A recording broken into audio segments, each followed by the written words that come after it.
Hello student, आज मैं आपको क्लास 10th की रेखागणित के विषय में जानकारी दूंगा। पहले हम रेखागणित के इंट्रोडक्शन के विषय में, यानी रेखागणित क्या है, उसमें क्या क्या टॉपिक होते हैं, तो इन सब चीजों को जानेंगे। फिर उसके बाद हम चैप्टर वाइज आएंगे।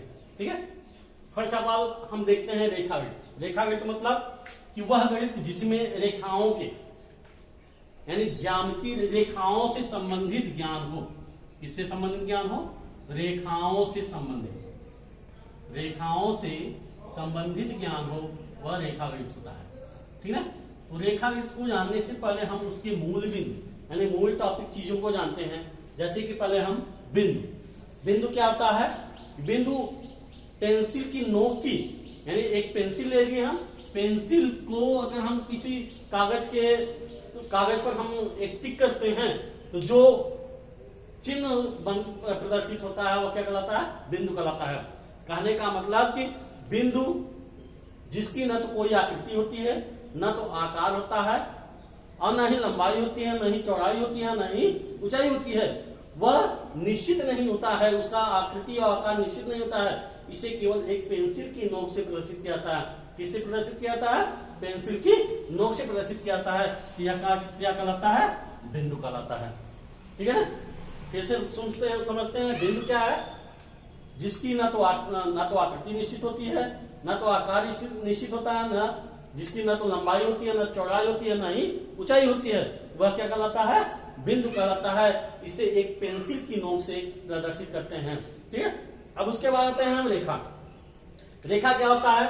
असंख्य बिंदु यानी असंख्य बिंदुओं को मिलाने से, असंख्य बिंदुओं को मिलाने से, कहने का मतलब कि ये जो बिंदु हैं, एक बिंदु है, इनको हम एक दूसरे के सीध में यानी एक दूसरे से सटे हुए हम मिलाते चलते हैं, तो ये जो आकृति तैयार होती है, मिलाने से जो आकृति तैयार होती है वह क्या कहलाती है? रेखा कहलाती है। जो आकृति तैयार होती है वह क्या कहलाती है? रेखा कहलाती है। यानी कहना मतलब असंख्य बिंदुओं को मिलाने से, एक साथ में मिलाने से जो आकृति तैयार होती है उसे क्या कहते हैं? रेखा कहते हैं। यह रेखा कितने प्रकार की होती है? रेखा दो प्रकार की होती है। पहला क्या होती है? एक सरल रेखा जिसको कहते हैं, और दूसरा क्या होती है? एक वक्र रेखा। क्या होती है? वक्र रेखा। सरल रेखा क्या कहते हैं? यदि बिंदुओं को मिलाने से एक सीधी रेखा तैयार हो तो वह क्या कहलाती है? सरल रेखा। वह क्या कहलाती है? सरल रेखा। वक्र रेखा क्या होती है? जो बिंदुओं को मिलाने से एक टेढ़ी मेढ़ी रेखा प्राप्त हो, जो बिंदुओं को मिलाने से एक टेढ़ी मेढ़ी रेखा प्राप्त हो, उसे क्या कहते हैं? वक्र रेखा कहते हैं। इसके बाद क्या आता है? कोण। कोण क्या होता है? कि दो रेखाएं हैं, दो रेखाओं को एक ही बिंदु पर मिलाने पर, दो रेखाओं को, यानी एक रेखा हम मान लेते हैं ए और बी है, और एक रेखा ए और सी है। यदि इन दोनों रेखाओं को एक ही बिंदु पर मिलाया जाए तो उनके बीच बनने वाले झुकाव को, कौन से बनने वाले झुकाव को क्या कहते हैं? कोण कहते हैं। इसे समझते हैं? दो रेखाओं को, यानी दो सरल रेखाओं को या दो सीधी रेखाओं को आपस में मिलाने से उनके बीच जो झुकाव उत्पन्न होता है उसे क्या करते हैं? कोण करते हैं। ठीक है। उसे क्या करते हैं? कोण करते हैं। अब आती है बात कोण के प्रकार की। तो कोण के प्रकार अगर हम देखें तो कोण को जो होता है कि वह कई प्रकार होते हैं, लेकिन यहां पर हम लगभग 6-7 प्रकार के हम जानते हैं। कितने जानते हैं? 7 प्रकार के। कौन कौन से होता है? पहला होता है न्यून कोण। दूसरा क्या होता है? समकोण।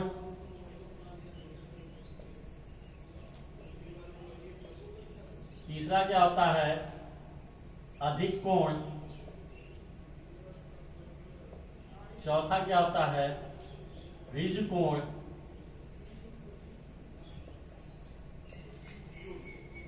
पहला क्या होता है? शून्य कोण होता है। पहला कोण शून्य कोण, दूसरा न्यून कोण, तीसरा सम कोण, चौथा अधिक कोण, पांचवा ऋज कोण, छठा बृहद कोण और सातवां संपूर्ण कोण।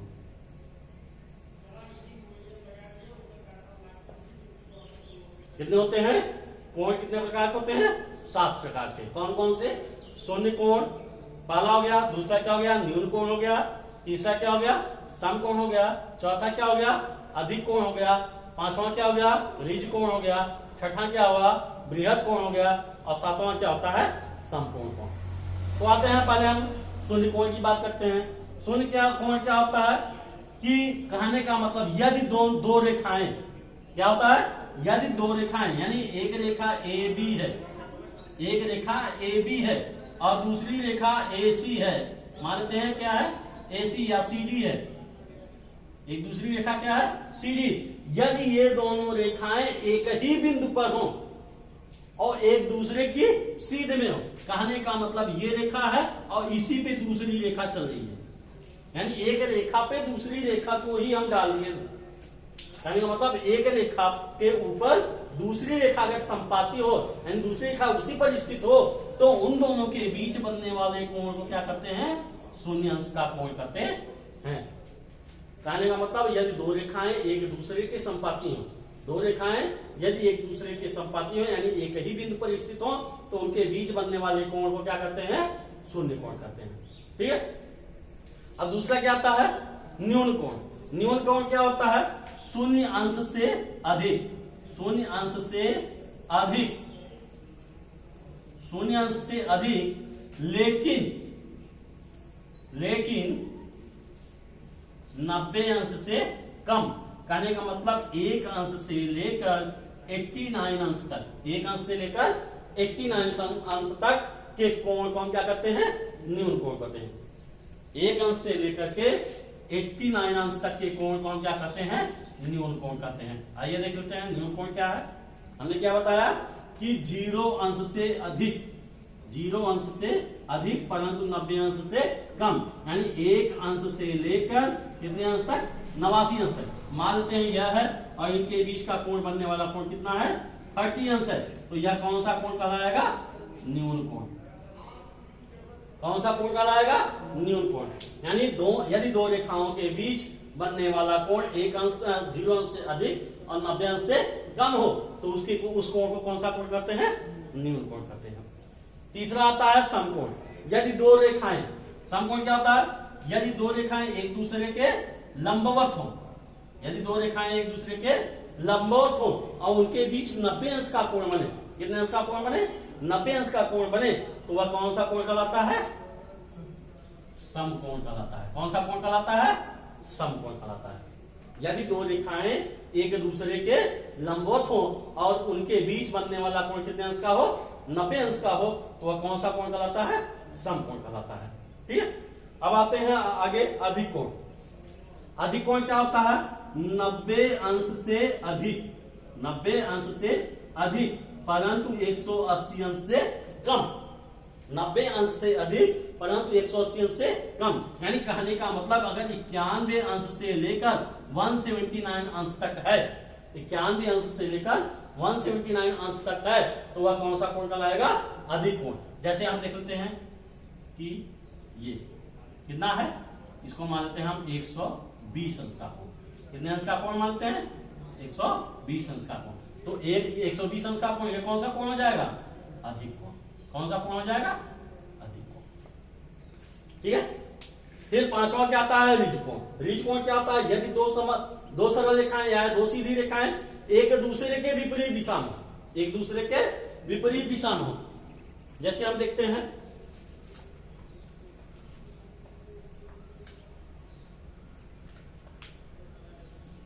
क्या बताया हमने? ऋजु कोण। ऋजु कोण, ऋजु कोण क्या होता है कि एक रेखा है, इस बिंदु पर, एक ही बिंदु पर दूसरी रेखा विपरीत दिशा में, किस दिशा में हो? विपरीत दिशा में हो, तो इनके बीच बनने वाला कोण क्या होता है? 180 अंश का कोण होता है। यानी यदि दो रेखाएं, एक ही बिंदु पर दो रेखाएं एक दूसरे के विपरीत हों तो उनके बीच बनने वाला कोण कौन सा कोण कहलाता है? 180 अंश कोण कहलाता है। इसे एक सरल रेखा भी कहते हैं। क्या कहते हैं? इसे सरल रेखा भी कहते हैं। यानी सरल रेखा पर बनने वाला कोण क्या कहलाता है? ऋज कोण कहलाता है। सरल रेखा पर बनने वाला कोण क्या कहलाता है? ऋज कोण कहलाता है। छठा आता है बृहद कोण। बृहद कोण की बात क्या होती है कि 180 अंश से अधिक, 180 अंश से अधिक परंतु 360 अंश से कम, यानी कहने का मतलब 181 से लेकर कितना तक? 359 अंश। 181 से लेकर 359 अंश तक के कोण को क्या कहते हैं? बृहद कोण कहते हैं। क्या कहते हैं? बृहद कोण। यानी कहने का मतलब ये अगर रेखा है ए और बी, एक रेखा ए और बी है, दूसरी रेखा कहां होगी? नीचे की तरफ होगी, तो इसके बीच ये बनने वाला कोण क्या हो जाएगा? मान लेते हैं 220 अंश का। ये कौन सा कोण हो जाएगा? बृहद कोण। कौन सा कोण हो जाएगा? बृहद कोण। ठीक है। अब सातवां बात क्या करते हैं? संपूर्ण कोण। संपूर्ण कोण का मतलब क्या होता है? संपूर्ण कोण का मतलब वही चीज, जितना शून्य अंश का कोण होगा वही संपूर्ण कोण भी होगा एक तरह से अगर देखा जाए। ठीक है। तो यहां पर क्या होता है? दोनों रेखाएं एक दूसरे की क्या होती हैं? संपाती। दोनों रेखाएं क्या होती हैं? एक दूसरे के संपाती। लेकिन यहां पर क्या होता है? एक वृत्त का आकार लेता है। किसका आकार लेता है? एक वृत्त का आकार लेता है। यानी एक वृत्त के चारों तरफ बनने वाले कोण को क्या कहते हैं? संपूर्ण कोण कहते हैं। यानी 360 अंश का कोण संपूर्ण कोण कहलाता है। 360 अंश का कोण क्या कहलाता है? संपूर्ण कोण कहलाता है। यह वृत्त के चारों तरफ बनने वाला कोण क्या कहलाता है? संपूर्ण कोण कहलाता है। फिर से आते हैं शून्य कोण। क्या होता है? जब दो रेखाएं एक दूसरे के संपाती होती हैं तो उनके बीच बनने वाला कोण क्या कहता है? शून्य कोण कहलाता है। न्यून कोण क्या है? शून्य अंश से अधिक परंतु 90 अंश से कम कोण के मान को न्यून कोण कहते हैं। समकोण क्या होता है? 90 अंश के कोण के मान को समकोण कहते हैं। यानी एक रेखा दूसरी रेखा पर क्या होती है? लंब होती है। अधिक कोण क्या होता है? 90 अंश से अधिक परंतु 180 अंश से कम कोण के मान को क्या कहते हैं? अधिक कोण कहते हैं। फिर पांचवा क्या है? ऋज कोण। यानी ऋज कोण क्या होता है? 180 अंश के कोण को क्या कहते हैं? ऋज कोण कहते हैं। यानी एक सरल रेखा पर बनने वाला कोण क्या कहलाता है? ऋज कोण कहलाता है। छठा क्या है? बृहद कोण। यानी 180 अंश से अधिक लेकिन 360 अंश से कम कोण के मान को क्या कहते हैं?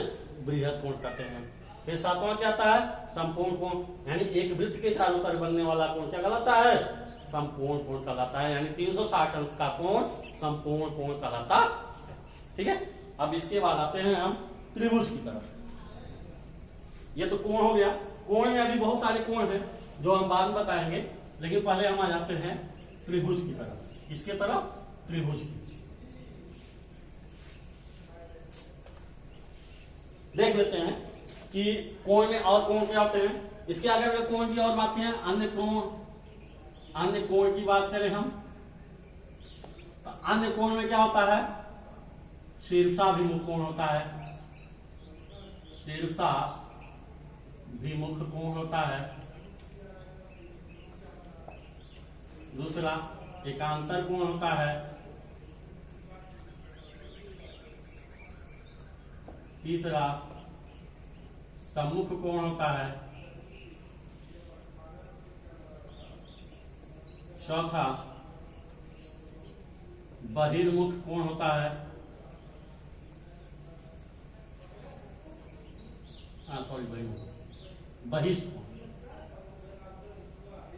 बहिष्कोण होता है। पांचवा एकांतर सम्मुख बहिष्कोण। कोटि पूरक कोण होता है। और छठा समपूरक कोण होता है। यानी अन्य कोण 6 कोण हैं। कितने कोण हैं? अन्य 6 कोण हैं। पहला क्या है? शीर्षाभिमुख कोण। दूसरा एकांतर कोण। तीसरा सम्मुख कोण। चौथा बहिष्कोण। पांचवा कोटपूरक कोण और छठा समपूरक कोण है। ठीक है ना। तो हम बात करते हैं शीर्षाभिमुख कोण की। तो शीर्षाभिमुख कोण क्या होता है? जब दो रेखाएं एक दूसरे को एक निश्चित बिंदु पर काटें। जब दो रेखाएं एक दूसरे को निश्चित बिंदु पर काटें तो उनके आमने सामने बनने वाले कोण को क्या कहते हैं? शीर्षाभिमुख कोण कहते हैं। मान लेते हैं यह बिंदु ए बी है रेखा और यह क्या है? सी डी है, और ये दोनों एक दूसरे को किस बिंदु पर काटते हैं? ओ बिंदु पर काटते हैं। तो यह कोण बनने वाला है, यानी यह कोण और यह कोण कौन से कोण कहलाएंगे? शीर्षाभिमुख कोण कहलाएंगे। कौन से कोण कहलाएंगे? शीर्षाभिमुख कोण कहलाएंगे, ठीक है। इसी में एक और होता है संगत कोण, एक और होता है संगत कोण, ठीक है। तो जब दो रेखाएं एक दूसरे को एक निश्चित बिंदु पर काटे हैं तो उनके आमने सामने बनने वाले कोण को क्या कहते हैं? शीर्षाभिमुख कोण कहते हैं। दूसरा क्या है? एकांतर कोण। ये एकांतर कोण क्या होता है? जब दो समांतर रेखाओं को, दो समांतर रेखाएं यानी ए और बी, दूसरा क्या है? सी और डी, इन समांतर रेखाओं को एक यल रेखा काटती है, एक यल रेखा काटती है, तो इसके ऊपरी सिरे पर बनने वाला कोण यानी यह कोण, यह जो कोण बनने वाला कोण होता है वह इस कोण के बराबर होता है, ठीक ना। यह कोण जो होता है वह इस कोण के बराबर होता है, उसे क्या कहते हैं? एकांतर कोण। कौन सा कोण करते हैं? एकांतर। मानते हैं यह कोण एक है और इसको हम मानते हैं कोण 7। तो कोण 1 बराबर कोण 7 के, कोण 1 बराबर कोण 7 के, ये कौन से कोण हो गए? एकांतर कोण हो गए। ठीक उसी तरह सम्मुख कोण होते हैं। क्या होते हैं? सम्मुख कोण। सम्मुख कोण यानी शीर्षाभिमुख को ही एक तरह से सम्मुख कोण कहते हैं। तो जब एक रेखा दूसरी रेखा काटती है तो उनके आमने सामने की कोण को, यानी आमने सामने के कोण को अगर हम इसको 3 मान लें तो कोण 1 बराबर कोण 3 के, ये कौन सा कोण हो जाएगा? सम्मुख कोण हो जाएगा। कौन सा कोण हो जाएगा? सम्मुख कोण हो जाएगा। अब आते हैं संगत कोण। संगत कोण क्या होता है? जब दो समांतर रेखाओं को एक तिर्यक छेदी रेखा काटे, यानी कोई एक तिर्यक छेदी रेखा काटे है तो ऊपरी सिरे पर एक तरफ बनने वाला कोण दूसरी ओर उसी तरफ बनने वाला कोण, इसको हम मान लेंगे 5, कोण नंबर 5, तो ये दोनों एक दूसरे के बराबर होते हैं, यानी कोण 1 बराबर कोण 5 के, कोण 1 बराबर कोण 5 के, ये दोनों कौन से कोण कहलाएंगे? संगत कोण कहलाएंगे। कौन से कोण कहलाएंगे? संगत कोण। अगर इसी तरह से देखा जाए तो यह कोण क्या होगा? यह कोण इस कोण के बराबर होगा, यानी कि अगर इसको हम 2 मान लें तो यह कोण 5 के बराबर होगा, ठीक है। और इसी तरह कोण अगर यह 2 है तो यह भी इसके बराबर होगा, यानी इसको मान लेते 6, यानी कोण 2 और कोण 6, कोण 2 बराबर कोण 6, ये कौन सी कोण है? संगत कोण है। यहाँ कोण 2 5, कोण 2 बराबर कोण 5 के, ये कौन से कोण है? एकांतर कोण है, ठीक है। उसी तरह कोण 3 बराबर क्या होगा? कोण 7 के, ये क्या है? संगत कोण है। कोण 3 बराबर कोण 7 के, अगर हम इसको 8 मान लें और इसको 4 मान लें तो कोण 4 बराबर कोण 8 के, ये कौन से कोण होंगे? संगत कोण होंगे, ठीक है ना। तो ये हमारे कोण हो गए। अब बात आती है बहिष्कोण। क्या आती है? बहिष्कोण। तो बहिष्कोण हम जब त्रिभुज पढ़ाने लगेंगे तभी हम बहिष्कोण बताएंगे। इसके पहले हम बताते हैं कोटिपूरक कोण। कोटिपूरक कोण क्या होता है? ऐसे दो कोण जिनका योगफल कितना हो? 90 अंश। ऐसे दो कोण जिनका योगफल 90 अंश हो उन्हें कौन सा कोण कहते हैं? कोटिपूरक कोण कहते हैं। जैसे अगर हम मान लें एक कोण 45 अंश का है और दूसरा कितने का होगा? 45 का, तो 45 और 45 हम दोनों जोड़ेंगे कितना हो गया? 90 अंश हो गया। 45 और 45 जोड़ेंगे तो 90 अंश, यानी कहने मतलब 45 अंश का कोटिपूरक कोण क्या होगा? 45 अंश होगा। अगर हम एक कोण 30 अंश मान लें तो दूसरा कोण कितना होगा? 60 अंश होगा। दूसरा कोण क्या होगा? 60 अंश होगा, यानी 30 अंश का कोटिपूरक कोण क्या हो गया? 60 अंश। यानी कोटिपूरक कोण क्या होता है कि ऐसे दो कोण जिनका योगफल 90 अंश के बराबर होता है, यानी 90 अंश होता है, वह कौन से कोण कहलाते हैं? कोटिपूरक कोण कहलाते हैं। ठीक उसी तरह संपूरक कोण है। तो ऐसे दो कोण जिनका योगफल क्या हो? 180, यानी इनका योगफल कितना होना चाहिए? 90 अंश होना चाहिए, और इनका योगफल कितना होना चाहिए? 180। इनका योगफल कितना होना चाहिए? 180। यानी ऐसे दो कोण जिनका योगफल 180 अंश हो वह कौन से कोण कहलाते हैं? संपूरक कोण कहलाते हैं। जैसे 90 अंश और 90 अंश, तो देखेंगे 90 और 90 कितना हो जाएगा 180 अंक। इसी तरह का हम देखें 60 अंक और 120 अंक, यानी 60 अंश और 120 अंश ये दोनों मिलकर कितने हो गए 180 अंश। तो संपूरक कोण क्या हो गया, जिन दो कोण का योगफल नहीं ऐसे दो कोण जिनका योगफल 180 अंश होता है वह कौन से कोण कहलाते हैं, संपूरक कोण कहलाते हैं। और कोटपूरक कोण क्या होता है, ऐसे दो कोण जिनका योगफल 90 अंश होता है वह कौन से कोण कहलाते हैं, कोटपूरक कहलाते हैं। ठीक ना। तो मेरे हिसाब से आज का आप लोगों को समझ में आ गया होगा। अब कल हम आप लोगों को त्रिभुज के विषय में बताएंगे, नेक्स्ट चैप्टर में त्रिभुज के विषय में बताएंगे, त्रिभुज, आयत और चतुर्भुज। तब हम अपना चैप्टर त्रिभुज स्टार्ट करेंगे। ठीक है, आज के लिए बस इतना ही। Thank you.